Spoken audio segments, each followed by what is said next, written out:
അമേരിക്കയും ഇറാനും തമ്മിലുള്ള യുദ്ധ സാഹചര്യത്തിൽ നിർണായക വഴിത്തിരിവ്.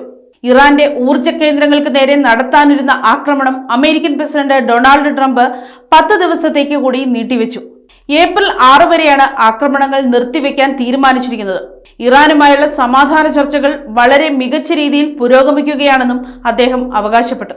എന്നാൽ അമേരിക്ക മുന്നോട്ട് വെച്ച സമാധാന ഉടമ്പടി ഏകപക്ഷീയവും നീതിരഹിതവുമാണെന്നാണ് മുതിർന്ന ഇറാനിയൻ നേതാവ് വാർത്താ ഏജൻസിയായ റോയിട്ടേഴ്സിനോട് പ്രതികരിച്ചത്.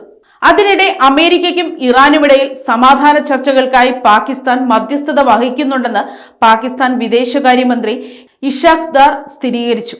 തുർക്കിയും ഈജിപ്തും ഈ ശ്രമങ്ങൾക്ക് പിന്തുണ നൽകുന്നുണ്ട്.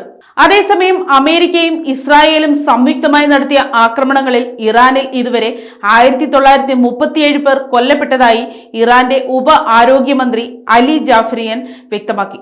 എന്നാൽ മറുഭാഗത്ത് ഇറാന്റെ മിസൈലുകളും ഡ്രോണുകളും Kuwait, UAE, Saudi Arabia, Jordan തുടങ്ങിയ രാജ്യങ്ങളെ ലക്ഷ്യമാക്കി നിരന്തരം ആക്രമണം തുടരുകയാണെന്നാണ് പുറത്തുവരുന്ന റിപ്പോർട്ടുകൾ. മറ്റൊരു പ്രധാന വാർത്ത ലെബനനിൽ നിന്നാണ്. ലെബനനിൽ സഹറാനി നദിക്ക് തെക്ക് ഭാഗത്ത് താമസിക്കുന്ന മുഴുവൻ പൗരന്മാരോടും ഉടൻ ഒഴിഞ്ഞുപോകാൻ ഇസ്രായേൽ കർശന നിർദ്ദേശം നൽകിയിട്ടുണ്ട്.